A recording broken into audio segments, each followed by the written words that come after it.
history of Donald Trump. The only people that he will tolerate around him are people who, when he says kiss my ass, they fall to their knees. The Thom Hartmann Radio Program, weekdays 11 a.m. to 2 p.m. on WCPT 820, where facts matter. WCPT 820, Chicago's progressive talk, where facts matter.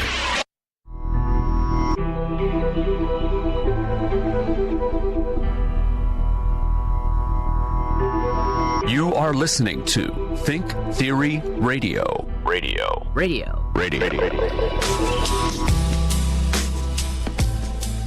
Hello and welcome to Think Theory Radio, the show that brings you topics outside the mainstream realm of thought and ideas to make you think.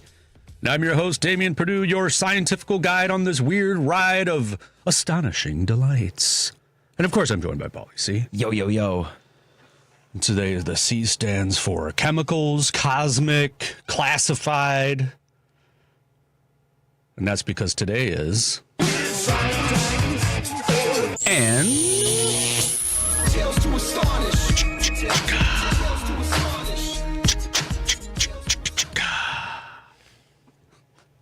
Yes, weird science and tales to astonish. And what astonishing tales do we have, Paul? What do we have? Let me tell you. Oh, okay. So, wait, was I supposed to bring something?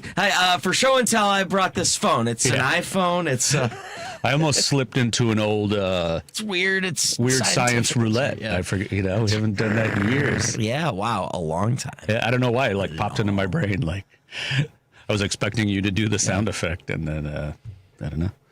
Like a flashback. Had to look like a flashback, man. You had me worried. Weird science roulette flashback. I thought you needed me to bring a story just now. Yeah. I didn't, just make one up. Yeah. So my book reports on this cat that likes to wear things on his head, and Schrodinger's cat. Yes, the book report. The book report is either here nor there. Right. I don't know. I have many stories. Don't worry, Paul. And the first one, let's get into a little a kind of molecular Frankenstein thing. Molecular Frankenstein. How appropriate for Halloween. That'd be a good Molecular Frankenstein. Movie. Yeah. Or a Devo song. Yeah, I could see that. Yeah. Molecular Frankenstein. And so, I think at this point, everybody knows about the Human Genome Project. Everybody knows about it. Everybody knows about that. They sequenced the human genome, took 20 or then 20 years. I think it took 13 years. Mm-hmm. But if you walk down the street and stop someone and say, do you know that they charted out the human genome? They'd be like, oh, yeah. Come on, everyone knows that. Everyone knows that. Come on. Even little kids. Yeah. Well, now what they want to do is reconstruct human DNA from scratch. Oh, wow. Take a little bit of flour, Aren't little there carbon. Some rules about playing God? Little turmeric, little cumin, Yeah. little H2O. There are no rules in science, Paul.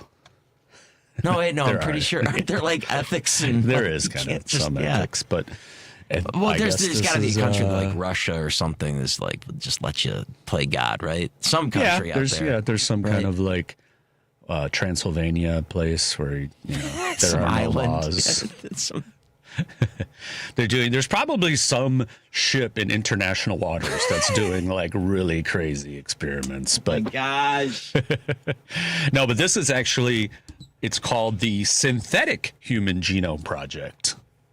Okay, real original name. Yeah, it doesn't sound any better. It's backed by the same global medical charity that backed the Human Genome Project. It's called Wellcome or Wellcome. It's WELLCOME, and they put in about $20 million to start this off. This starts off this year. So if you then contrast, the Human Genome Project took, like I said, about 13 years, and it cost about $3 billion. Now they're estimating that this synthetic human genome project could go up into the hundreds of millions, depending on how far down the road they get. And essentially what they want to do is, they want to recreate the human DNA, the human genome from scratch. They believe that it would aid in the development of new technologies and methods that could be used to put long sections of DNA into human cells and enable drug screening and new cell therapies. There's always the good idea, or the good reason behind the idea. But then, you kind of think, like, do we really want to recreate the human DNA from scratch? Are we having problems creating human beings? I know they're talking about birth rates are declining, but are we really talking about? I mean, that would be my sort of take on why would we need to do this? Maybe in the future for survival to know how to do it. Well, I think mostly for the sake of human race, but at the same time, I think right now in our existence, it's like this seems a little much. This seems. Well, I think that the basic idea is to create more of not really to create a new human, but to just know how human DNA works to create better medical capabilities and ways to implement different drugs and therapies and stuff. You and I both know that they're unethically going to make homunculuses, and these poor creatures are going to live for moments in agony. Oh yeah, under the care of whatever sort of people are poking and prodding and creating them. Like those brain organoids, which I actually have a story about that too. We'll get to later. You remember we talked about the little mini brains they've been creating in the labs. We talked about Weird Science before. Yeah. We got to start referencing episodes. Yeah, I know, but we had. We can just use AI. Like, which episode was that? Yeah, just search and let us know. There's so many. I mean, sometimes I look up stuff. I'm like, did I talk about this already on Weird Science? Because it covers we cover so much ground. Yeah, But so what they're trying to do, like I said, they're trying to synthesize human DNA. This is going to take years, though. And researchers hope chemists will be able to make advances to provide the long lengths of because you have to create 20,000 base pairs of DNA in order to do the full human genome. So this is, it's early stages. We'll see where it goes. There is, there is a lot of ethical, legal, and social implications of making genomes in the lab, and the misuse of the technology. These are all concerns. The creation of designer babies is a worry among the ethical scientists, because it would be like, what's the old the movie Gattaca? Okay, with I think it was Ethan Hawke and Uma Thurman, where it was in the future, and basically people were create genetic, a super baby. She's she's everywhere now, like a singer and an actress.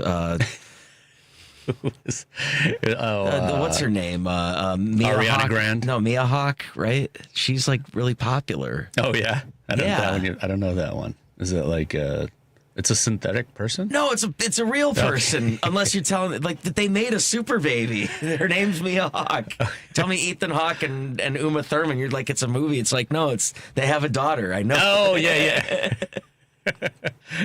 Her name's Mia Hawke. Yes. Okay. Now I see where you're going. But no, they were in the. I think Ethan Hawke was in it. Maybe it's a different dude, but she was in it. But it's about a future time when you have these genetic. Maya Hawke. I was trying to look up her name. It's nice. I'm such a middle-aged man. Well, it's funny you brought up creating a homunculus, right? Because I found another story about doing that very thing. Yes, but Neanderthals. Okay. So, there is an article I found on Live Science. Neanderthals could be brought back within 20 years. Why? Why would you exactly? do this? Well, that's the question. Is it a good idea? Right. They sequenced the Neanderthal genome in 2010, and that's when we first learned that Neanderthals did actually interbred with humans, and there's about 4% of Neanderthal DNA in humans. Yeah. And then you have the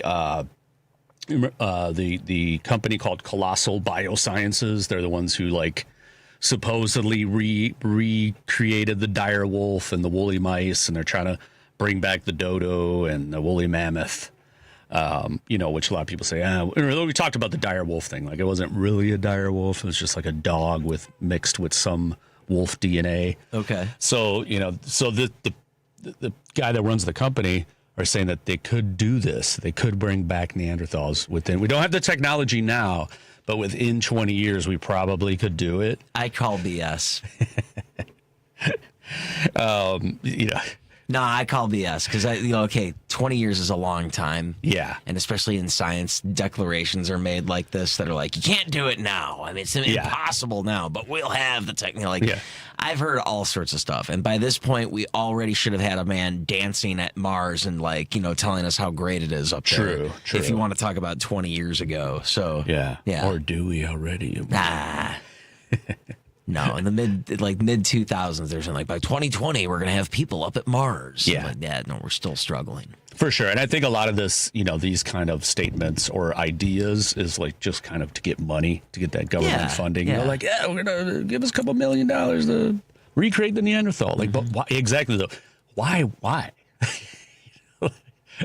Playing God. Just playing God. And who knows? I mean, that's but it totally goes along with the other one, the mapping, the creating the synthetic human genome. Yeah.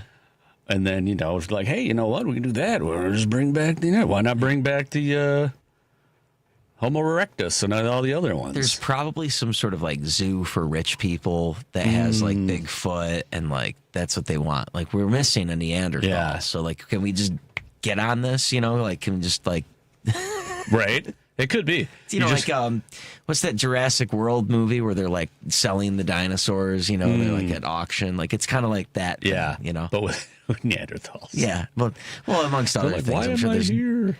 Dinosaurs and all sorts of other, oddities and maybe those like Geico, Dodo, the Loch Ness Monster. The Geico cavemen. Yeah. They're actually like they're real Neanderthal clones. Yeah, and they just bust it out and that's like, all right, let's just put them in commercials and we'll just Like, if you don't give us a sitcom, we'll tell everybody we're real. All right, here's your sitcom. It bombs. Like, how did that work out for you? Tell everyone you're real. No one will think you're crazy now. You also just reminded me of Twilight Zone episode. I was kind of rewatching them, and it's these astronauts go up to Mars. We're talking about Mars, and they crash land or whatever, and the one guy then sees, the Martians are actually human, right? And they're like, oh, hello, Earthling, like, come with us. Like, we'll take care of you. We built this home for you that looks just like your home on Earth and all this. And, and they're like, oh, wow, this is great. And he's like, they give him cigarettes and whiskey, and he's in there. And then he goes to try to open the window, and there's nothing there. And then all of a sudden, a panel opens up, and he's behind bars. And he's in a zoo. And it's like all these Martian people are watching him like, this is an Earthling in his habitat. Drinking whiskey and smoking cigarettes. Yeah. Let's stick with the weird, human genome stuff. Because there is one, Mirror Life. Here we go. It's like a water, right? Mirror Life? I don't know. Mirror it's like Life. a bottled water. I bought for 99 cents over at the corner store, right? Yeah. No, what is it? Oh yeah, there is something like I that. don't know. I Life have water. no idea. Yeah, Life Water. I don't know. Mirror water. Mirror Life. It's mercury. Just drinking bottles of mercury. Is that what it is? Mirror Life. No. So Mirror Life is they're trying to. There's a scientist, Kate Adamala, from the University of Minnesota, is working on something potentially dangerous. So dangerous, in fact, that some researchers think it could pose an existential risk to all complex life forms on Earth, according to CNN. She was one of 4 researchers awarded $4 million U.S. National Science Foundation grant in 2019 to investigate whether it's possible to produce a mirror cell in which the structure of all its component biomolecules is the reverse of what's found in normal cells. The anti-cell? Yeah. The work they believed was important because such reverse cells, which have never existed in nature, could shed light on the origins of life and make it easier to create molecules with therapeutic value, potentially tackling significant medical challenges such as infectious disease and superbugs. But then people start asking questions like,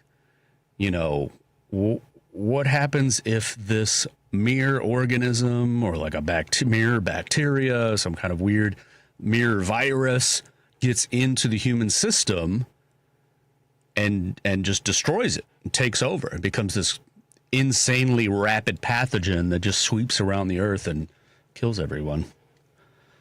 So that's the now there's a controversy. They still want us to do this though. We're years away, people, so don't get in a panic. They're years away from creating a mirror cell, but they still do want to create it. There's different kind of like rules and versions of it, because there are some scientists saying like, hey, we're using a version of this to try to figure out a cure for HIV, so we don't want this technology or studies to be banned. But there is also like, there's a lot of scientists say the potential, what is the potential for catastrophe? Does it outweigh the potential for good, right? And this is, mirror cells, they believe that it would be like completely invisible to the human immune system. And, would it be able to detect these invading biomolecules? We don't know. But there's a nonprofit called Mirror Biology Dialogues Fund that has sponsored a series of meetings to develop recommendations aimed at averting the threat scientists think mirror life could pose. While there's broad agreement that mirror organisms such as bacteria should not be created, there's much debate over what, if any, limits to investigating mirror biology should exist. What if we just accidentally created a whole mirror Earth? I was waiting for this. I was waiting for you to say that. Right. What if we're living in a mirror Earth now, man? It'd be cool, right? We don't even know. That's why everything's all topsy-turvy and like seems weird and crazy, because they actually did create the mirror life. When they shot Harambe, it ripped open a portal into the anti-world. Exactly. The mirror life. Yep. You're right. That's what happened. And now we live in this mirror world, and we didn't even know that this mirror biology took over our cells and created this nutsy world we live in. Anyway, it's pretty interesting though, like creating. I mean, I can't like even really kind of wrap my head around like a mirror cell. Like, how do you create, and like you said, an anti-cell or a cell that is the complete opposite construction of a regular cell, which you're thinking about, like cells' DNA is shared throughout life on Earth. Like everything on Earth shares pretty much most of the same DNA, plants, animals, whatever. So if you created like an opposite version of it that just like took over, it could not only I was going to say, where destroy does it go? humans, it could go to take over plants and like where it's like antimatter and it goes through everything. It's like doesn't matter what lab you contain it in. It's just going to be. Yeah, we don't know if it leaked out. We don't know. You can't. So you can't soak up mercury with a paper towel. Sorry. You've tried. Yeah, man, it's the darndest thing. Rivers of mercury flowing through the underworld. Get it on your finger. No, I'm saying you don't. Yeah. We hear it, think they're ready to not condone. Right. I mean, it's kind of crazy when you think about that was, in the past, people would take mercury for medication. That's wild. But it's like mixed with things, right? Like I don't know. I think there was a time in, like, I want to say like 1700s or 1800s where they would just right, like just have mercury just passing through your body. Yikes. Mm-hmm. And then there's the river Mercury found underneath the pyramids in Mexico. I didn't know that. Yeah. Oof. That's a great deposit for it. Well, they believe they put it there on purpose because it was like for the king. How did they transport it? I know. That's what they haven't figured out yet. It's pretty crazy, man. Crazy. All right. I got one more that's kind of in this realm, which is a little bit more on the bright side of things. Okay. COVID-19 mRNA vaccines can trigger the immune system to recognize and kill cancer, research finds, according to Live Science. While developing mRNA patients with brain tumors in 2016, a team led by pediatric oncologist Elias Sayor discovered that mRNA can train immune systems to kill tumors, even if the mRNA is not related to cancer. They looked at clinical outcomes for more than 1,000 late-stage melanoma and lung cancer patients treated with a type of immunotherapy called immune checkpoint inhibitors.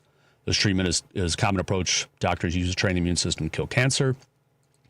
Remarkably, patients who received either the Pfizer or Moderna mRNA-based COVID-19 vaccine within 100 days of starting immunotherapy were more than twice as likely to be alive after 3 years compared with those who didn't receive either vaccine.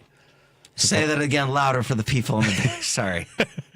Which is their very hearts interesting. didn't just stop or explode out of their chest and yeah, right. Okay. Or what? That's the other interesting thing too is like with the conspiracy.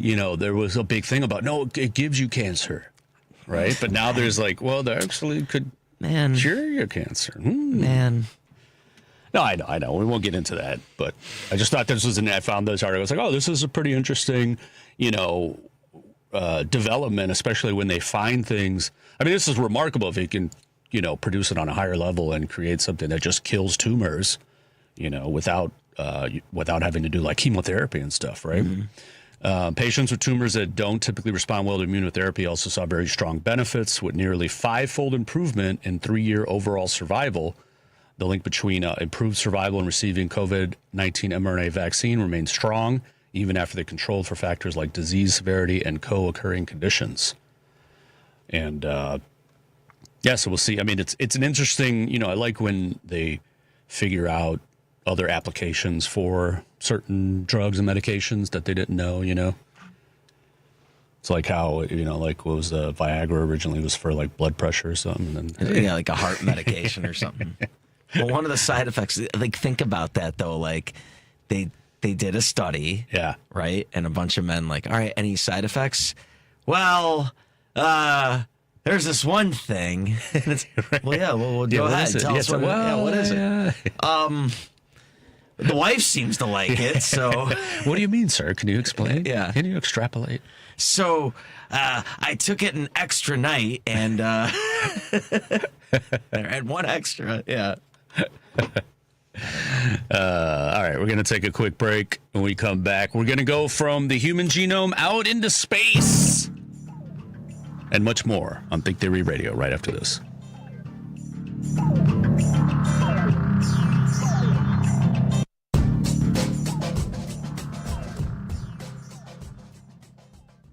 This is a WCPT Civil Rights Snapshot. Percy Julian was born in 1899 in Birmingham, Alabama. His mother was a school teacher and stressed education. Percy achieved academic success throughout his youth and graduated from DePauw University in 1920. Racial discrimination diverted Mr. Julian from his preferred career path and graduate studies, but he did earn a PhD in chemistry in Vienna, Austria. Julian returned to the U.S. and a professorship at Howard University. In 1935, he entered private industry and eventually started his own company. Mr. Julian married and settled in the Chicago area. In 1950, his home was set ablaze by an arsonist, and 1 year later, a bomb narrowly missed his children while they slept. Despite racial adversity, Percy Julian earned international accolades for pioneering research and paved the way for black scientists in education and industry. You can learn more about this great American at blackinventor.com. And please stay vigilant about our civil rights. The fight is never over. Hey progressives, this is Richard Chu, host of Chu's Views here on WCPT AM 820, 6 to 8 a.m. Monday through Friday. We have some real challenges in front of us as a country. Since the beginning of this show, I have always felt compelled to bring you the best that I've got. Now, there's always a why to doing whatever we do. So, as we go forward and face these challenges, know this, you listeners are my why, because I want to make sure I do everything I can to provide a safe, open, forward-moving space that allows you to call, email, text, or just listen to a guy that wants to help you bring out your own championship qualities to truly make this place better for us all. Lofty goal, idealistic, maybe so. But that's my why, and I look forward to bringing you the best that I've got. This is Richard Chu. Stay tuned. This is WCPT 820, where facts matter.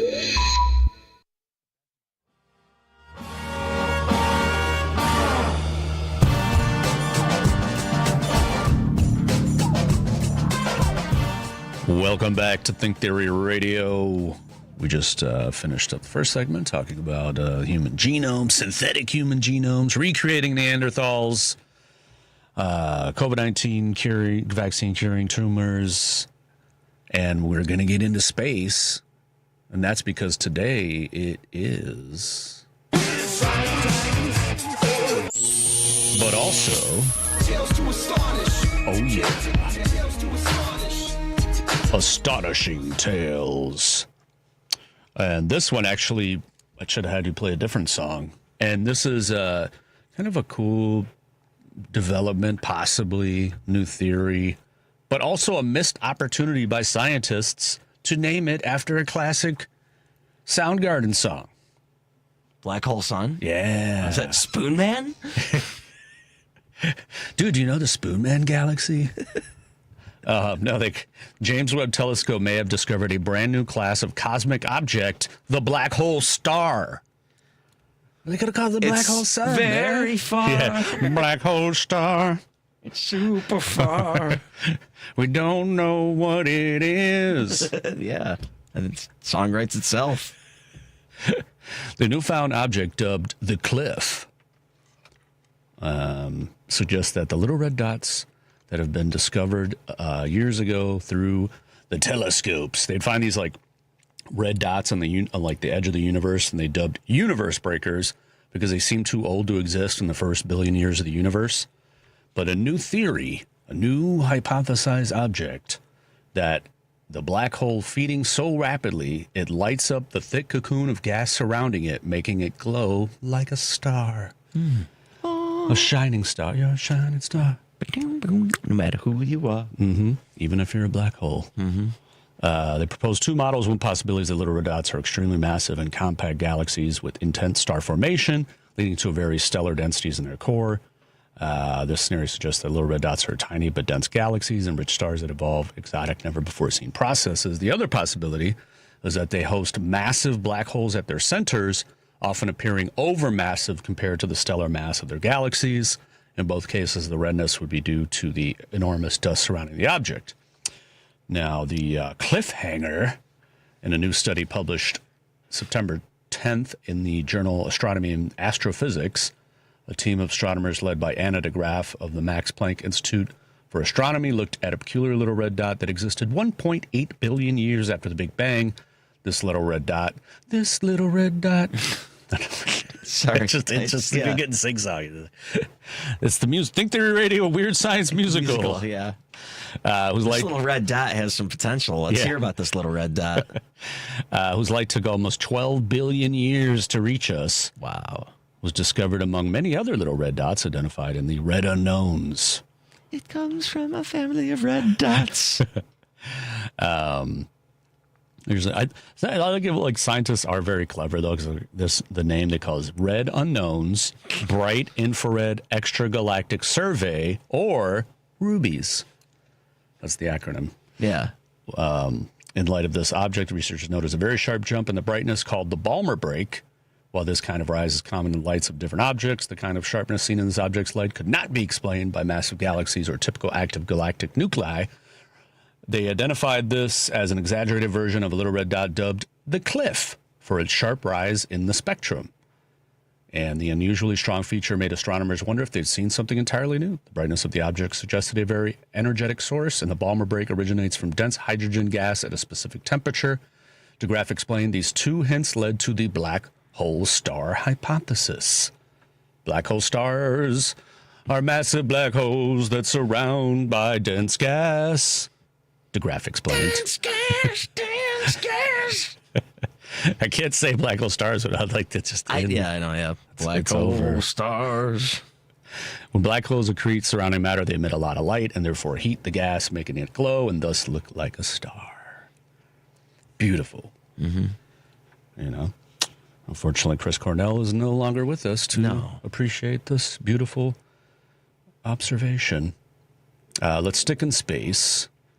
And again, perhaps he is, because he's gone to the great beyond, and perhaps he's one with the stars now. We don't know. He's a luminary. Mm-hmm. You might be right. Now, where is it at? Where is it at? Here we go. Sticking in space. Scientists move closer to confirming existence of dark matter. Okay. It was. I thought we knew this. No. We know it exists. Okay. But we don't know. Found some. Yeah, right. Yeah. Exactly. Like, it's out there. This is going to be the great dark matter rush of 2026 or whatever. It's like all the dust in my house. I know it's there. I just can't find it. Yeah, right.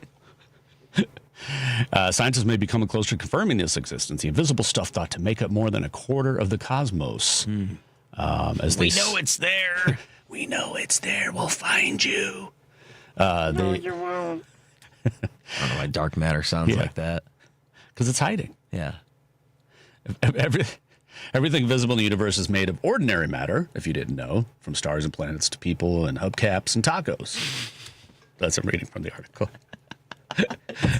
It's just like a bad like strip film from like grade school or whatever. Like, yeah, right. Why did you know regular matter's everywhere? Right. Why, in your homes and in your schools and in your tacos and in your hubcaps. Yes. Beep. I love those to old, the next one. I love those old ones. Yeah. You know, the one that would like beep and the kid in the back would have to like move to the next slide. Yeah, right. Exactly. So dark matter, which does not absorb or reflect or emit any light, seems to comprise about 27% of the universe, with another mysterious component called dark energy accounting for the remaining roughly 68%. So we've talked about, you know, the matter, you know, the hubcaps, the tacos, they only account for about 5% of everything in the universe. Scientists are confident that dark matter exists, but of its gravitational effects on the grand scale of the universe. And they have advanced two compelling or competing explanations for these gamma ray emissions. One is that they're caused by colliding dark matter particles congregated in this galactic region. This is from research into an excess of gamma rays observed and mapped by the Fermi Gamma Ray Space Telescope across a vast expanse near the heart of the Milky Way. And the other is that they are caused by a class of neutron stars, the dense collapsed cores of massive stars after their deaths, called millisecond pulsars that emit light across the electromagnetic spectrum as they spin hundreds of times per second. Understanding the nature of dark matter, which pervades our galaxy and the entire universe, is one of the greatest problems in physics, said cosmologist Joseph Silk of Johns Hopkins University. Our key new result is that dark matter fits the gamma ray data at least as well as the rival neutron star hypothesis. We have increased the odds that dark matter has been indirectly detected, Silk added. The researchers said that the world's most powerful ground-based gamma ray telescope, the Cherenkov Telescope Array Observatory, now under construction in Chile, may be able to provide an answer by differentiating the gamma ray emissions from these two sources. It could become operational as soon as 2026. Because dark matter doesn't emit or block light, we can only detect it through its gravitational effects on visible matter. Despite decades of researching and searching, no experiment has yet detected dark matter particles directly, said astrophysicist and study author Moritz Michael-Muru of the University of Tartu and Leibniz Institute for Astrophysics, Potsdam. Also, like, he sounds like, I mean, not to comment on his name, but his name and the place, it sounds like something out of Star Wars. Moritz Michael-Muru of the University of Tartu. Right? Yeah. Sorry. All of it. Yeah. We have found the dark matter. So we'll see. Next year, we'll get some more observations from this new telescope. And I mean, that's pretty amazing if they can actually find and confirm the dark matter exists. That is a huge unanswered question that will change the world as we know it. In ways we can't imagine. Let's see. Where should we go? Where should we go? I do have one story that'll make you go bananas. I don't know that CNC Music Factory song. It's got to be like a banana. Oh, now I'm thinking of, you're probably too young to know this song, but there was like a PBS show with a bunch of dudes in gorilla suits. Yeah. Bananarama or something like that. That was the theme song. I think it was called Bananarama or something like that. Yeah, I don't know. I just remember them driving around in a golf cart. It's like it's very vague in my mind. Yeah, definitely 70s children's programming for sure. Yes. But no, the bananas though. You were well, the first new commercial banana in 75. Oh, there you go. There's a banana song. Yeah. Although I don't want to sing her because she's like a weird Christian Trump supporter now. Is she? Yeah. No. Yeah, she's like born again Christian, like weird. Yep. Mm-hmm. But anyway, while you look that up, the first new commercial banana in 75 years is coming to the market next year. Did you even know that like that was a thing, commercial bananas, and we've only been eating like the same one? What do you mean? Any banana you eat today is probably a clone, Paul. Yeah. You're eating cloned Eating bananas. clones. Well, most of the fruit we They're eat are cloning some the sort of bananas. weird Cloning the sort of bananas, man. genetically changed sort of thing. I don't know. And it's because nearly every banana sold globally is a genetic copy of a single variety, the Cavendish. But the vast majority of bananas sold nowadays are Cavendish, a single variety that accounts for over 90% of the global export market. Rose to dominance because his predecessor, the Gros Michel or Big Mike, was wiped out by a virulent fungus called the Panama disease. The industry pivoted to the resilient Cavendish to survive. This created a vast but very fragile monoculture because every Cavendish banana is genetically identical.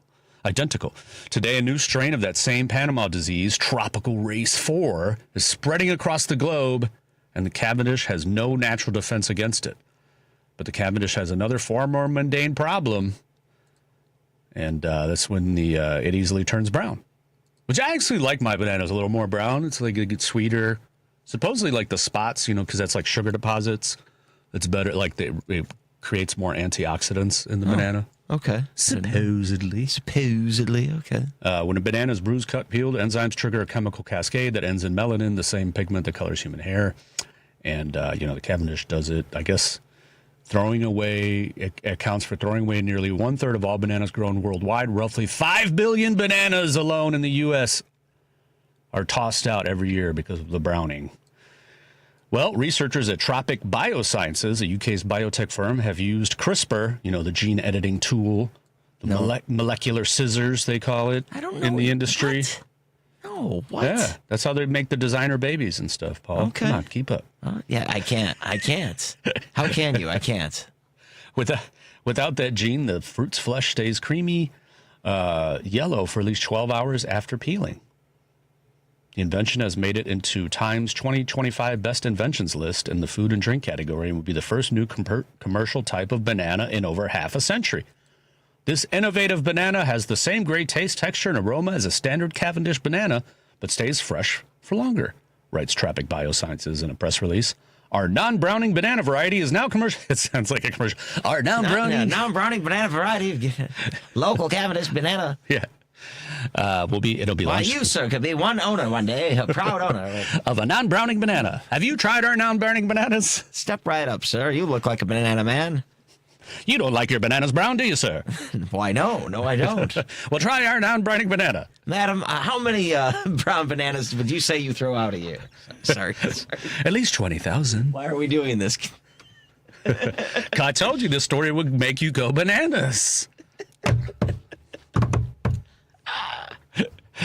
And yeah, so we will have a new banana next year, but we probably won't really be able to tell the difference except for the fact. See, that sucks for me because I like it browning. And now it's going to take longer to brown.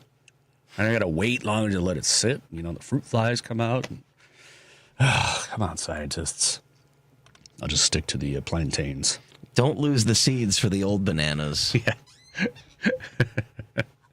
All right, let's see. I'm going to stick to plants. How about that? Stick to plants. Sticking to plants. And plants stick to you sometimes when you go off the trail. That is true, especially fir trees, like the needles, Yeah. right? Well, Boink. Finland confirms that fir trees can accumulate gold in their needles. You thought money growing on trees was a myth, but there's gold in them there fir trees. Is there? Yeah. Through collaboration between the University of Oulu and the Geological Survey of Finland, a group of scientists has managed to identify gold in tree needles, as well as the bacteria involved in this process and the potential use they could have in future studies. The discovery was made near the Tiara gold deposit in a remote region of northern Finland. I didn't really think there would be gold in Finland. I don't know why. It just doesn't sound like a goldy place to me. I mean, there's mountains, right? Yeah. I don't think like iron or like copper. Gold. I do like gold is like a southern metal. I mean, but Africa, South America, Mexico, I don't know. But it's in like California. That's southernish compared to Finland. Yes, everything's southern compared to Finland. There's not much. Well, after taking a sample of 138 red spruce trees or residues from these 23 different trees. They found in 4 of them the presence of gold nanoparticles inside the leaves. The gold was not found on the exterior, but was part of the internal structure of the leaf, surrounded by bacterial communities embedded in biofilm matrices. After in-depth analysis, these scientists linked the bacteria Cutibacterium, oh, that's cute, and still little known one from the P3OB42 group, to the presence of gold nanoparticles. They have explained that the presence of gold in the leaves is due to the biomineralization phenomenon carried out by the microorganisms.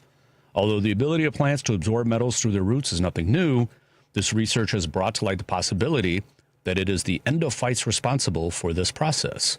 According to scientists, this new approach could replace invasive mining with green mining, analyzing this new discovery that combines ecology, microbiology, geology, and nanotechnology. I don't know. It kind of like scares me in a way because like people want, it's like, yeah, we don't have to mine for gold. Just cut down all the trees. We're already cutting down too many trees, people. Or like, what if it like the gold rush, you know, where they're like, all these people are going to find, we've got to find the gold in them trees. Yeah. So, I don't know. It scares me a little, but hopefully this, you know, won't be that, you know, it's a little hard to pull the gold out of, you know, you need that nanotechnology. So I don't think the 49ers have that yet. No. We'll see though. We'll see. All right, we're going to take a quick break. When we come back, we'll get into some new inventions, the invention segment of Weird Science, right after this on Think Theory Radio. This is a WCPT Moment in Labor. In 2011, 6 Jimmy John's employees in Minneapolis were fired by their franchise-owning company, Mickey Lynn Enterprises, after fighting for paid sick days. This is a common theme in the union-free world of fast food. Over 13 million Americans work in the fast food industry, making an average of $13,500 a year, not even half the average cost of living. 80% of fast food workers have experienced work-related injuries, and only 13% were covered by their employer. A group of employees referred to as the Jimmy John's Six fought for these rights, creating an online campaign, posting a picture of 2 sandwiches saying one of these was made by a healthy employee, the other was made by a sick employee. Can you tell the difference? Too bad, as Jimmy John's workers do not get paid sick days. Help workers win sick days. More than 32 million Americans work a job that does not offer paid sick days. This has been a WCPT Moment in Labor. We're working for your rights. Save big money on interior stains now at Menards. Provide exceptional color to your staining project with Minwax Color Series. It's perfect for completing your projects faster while offering rich color. Get a quart of Minwax Color Series wood stain on sale now through October 26th. Save big money on Minwax wood stains. Plus, check out our weekly flyer on Menards.com for all the great deals happening now. Save big money at Menards. This is WCPT 820, where facts matter.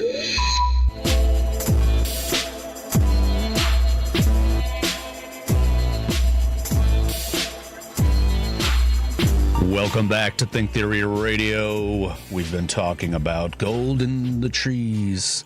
Gold in the trees. Finish gold. Finish. We will finish this episode of Finish gold, pony boy. Finish gold. Oh, sorry. That's all right. Hey! Did not finish gold. Getting zapped. Yeah. Tales to astonish. We do have, although this is more a technological improvement rather than an astonishing tale, but okay. Weird science. There's some, yeah, it all perfectly normal science. And tales that will mildly entertain you. I don't know. Or complicate your life. Mildly amuse you. Yeah. Tales to astonish. Tales to completely dull. I don't know. To dull the In senses. a way, although this is something that will change the whole way we live. Yeah? Yeah. Traffic lights with 4 colors. Oh, no. Yeah, Okay, they're coming. What's the 4th color and what's it going to do? It's a white light. White light. Yeah. Okay, what does it do? It just when you're approaching death, it just comes out. Don't go At the towards it. stoplight.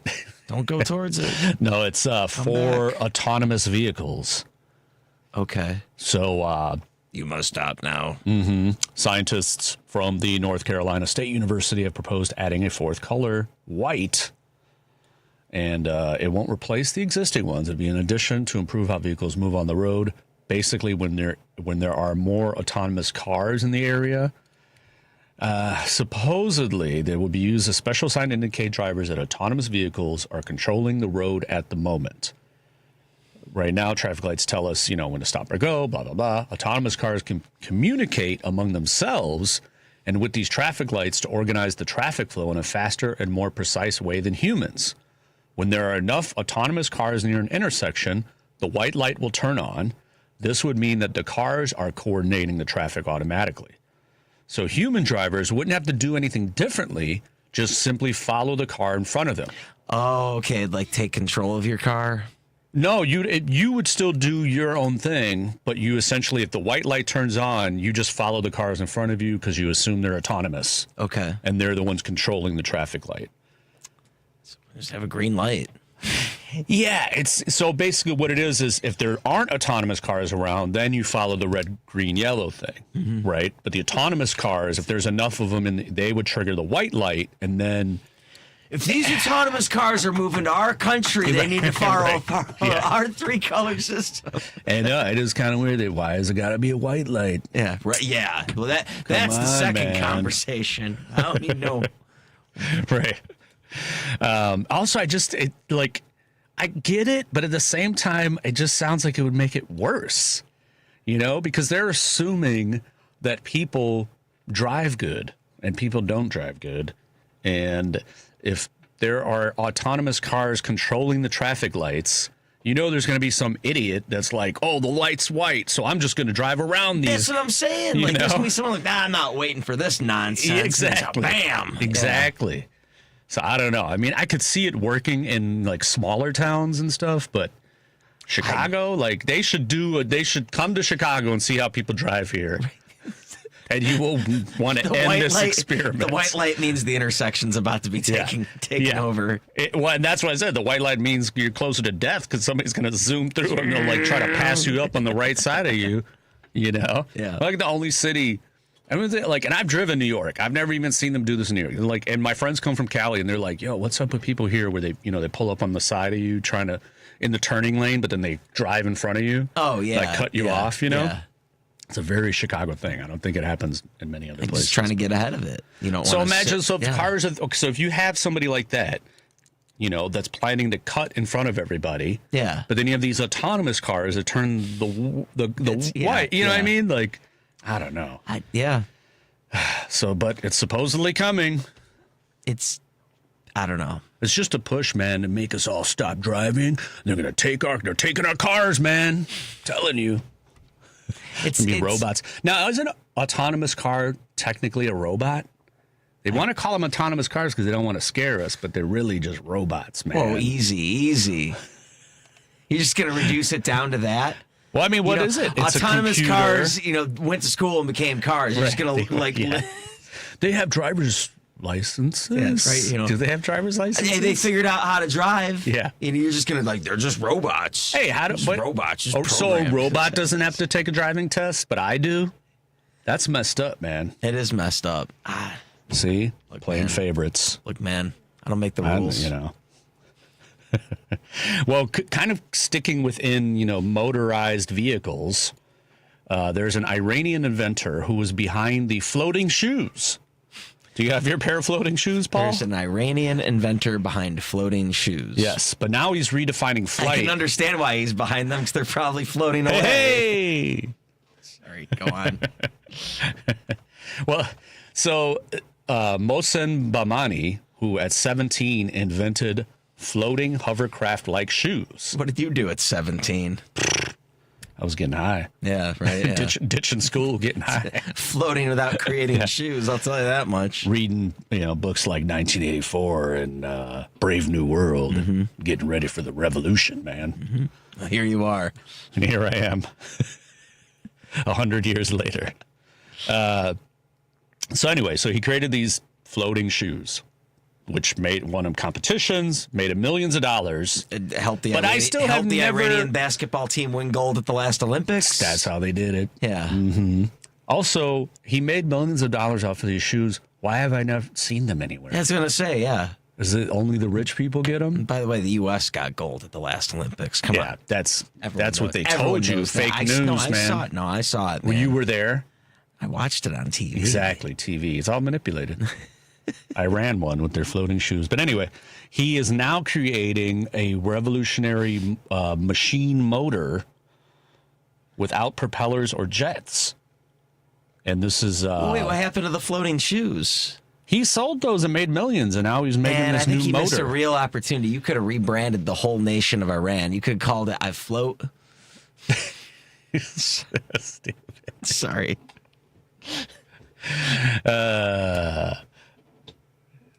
All right, show's over, I just folks. Derailed the whole show. Good night, everybody. No, but I think what happened is they bought the patent for those shoes and then they just snuffed them out. Like Nike was like, nope, we're not letting nobody have floating shoes. yeah. Like, we'll give you millions of dollars. Just shut it down. Mm-hmm. So he moved on, and now he's creating this new propulsion system, right? Based on the Newton's third law, every action has an equal and opposite reaction. So instead of pushing against air as propellers do, or expelling gas as jets do, the system moves internal blocks around a loop track, and shifting curve motion creates centrifugal reaction forces that produce lift. So imagine like if you have a track with some ball bearings on there, right? Okay. But you don't have the track is not stationary, so the ball bearing is like moving around the track. It's pushing the track forward. Okay. Does that make sense? I think so. Yeah. Yeah. So that's kind of what this is based on. Now he hasn't. There are some basic videos you can look up on his new invention, but he's not trying to release it all because it's obviously patent and all that stuff. But this actually they believe will create a net force that can lift the track upward. So this would be like what he wants to do is use it for drones and possibly flying taxis. So imagine that. But someone's going to snatch it up and then, nope. Yeah, We're right. not- Yeah. The big oil, man. They ain't going to let this happen. Some military. Oh, yeah, totally. I mean, that's what I saw was like, oh, drones, Yeah. surveillance. Yeah. Surveillance state. But this would, but now the good side, cut down on noise pollution. It's more safe, because there's no exposed blades and rotors and stuff. Efficiency, better energy use. Urban flights tend to be short, frequent, constrained by batteries, so you wouldn't need all of that. You would use less energy, less fuel, which is good.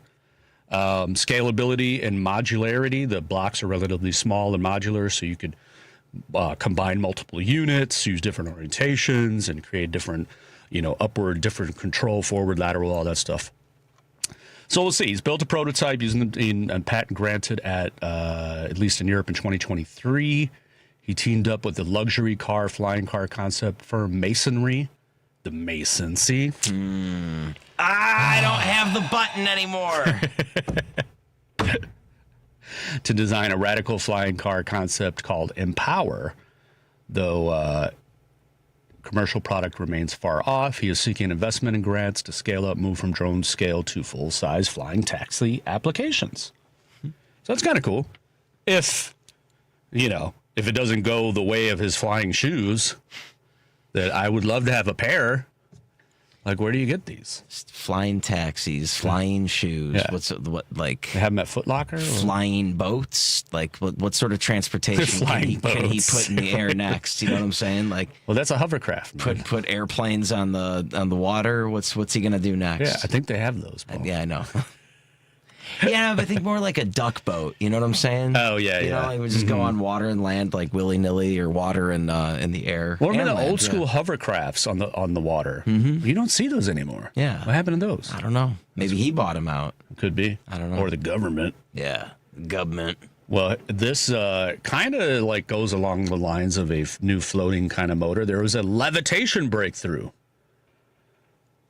Scientists created levitating disc that requires no external power. Okinawa Institute of Science and Technology scientists have achieved levitation breakthrough by creating a virtually frictionless macroscopic levitating disc, which requires no external power to magically float above a series of rare Earth magnets. The researchers behind this historic achievement believe their levitating disc, which resists magnetic eddy forces that can reduce its sensitivity, could be adapted to sensors designed to measure extremely small forces. These include interactions of dark matter and dark energy, as well as those found in the quantum realm. So that's kind of cool. We'll see where that goes. It'll be mostly used for like quantum computing and stuff like that, but it could have other applications. Let's see. We're running low on time. Should we take like a completely random mystery call? This is probably like a telemarketer, I'm guessing. Yeah, let's do it. Right? All right. Private line. Oh, they hung up. Yeah. They probably heard that. That could have been cool. Yeah. No, they're probably like, I called the radio station. Egads. That was, how did they even get that number? We're not supposed to give out that number, man. It's, I teased this one earlier, so really quickly I'll get to it. Scientists say a common food additive just solved the decades-old brain mystery. We were talking about the brain organoids. Mm-hmm. They have a problem because they would like stick together. That's a good brain organoid. Sorry, watch too much Simpsons. What good brains do, man? They stick together. Sorry, go on. Well, they figured out that xanthan gum. You know, the thing that you always see that's like the additive in everything. That you don't know what it really is. Right. It's a food stabilizer used in salad dressings and sauces. Well, I think it like makes things kind of chalkier or something. I don't know. Yeah, it's a food stabilizer, man. Yeah. But it prevented the organoids from clumping without affecting their growth or development. There you go. That's what it does. Yay! Yeah. So now they have created 10,000 organoids at once. The organoids are taking over, man. Ooh. All right, that's it for this episode of Weird Science and Tales to Astonish. And also Think Theory Radio. We'll be back again next week and every Saturday, 6 to 7 p.m. right here on WCPT 820 Think Theory Radio. Driving it home with Patty Vasquez. Hold on a second. I'm going to take this on the air. Hey, Steve Lessman. This is Patty Vasquez. We're live on the air. Are you really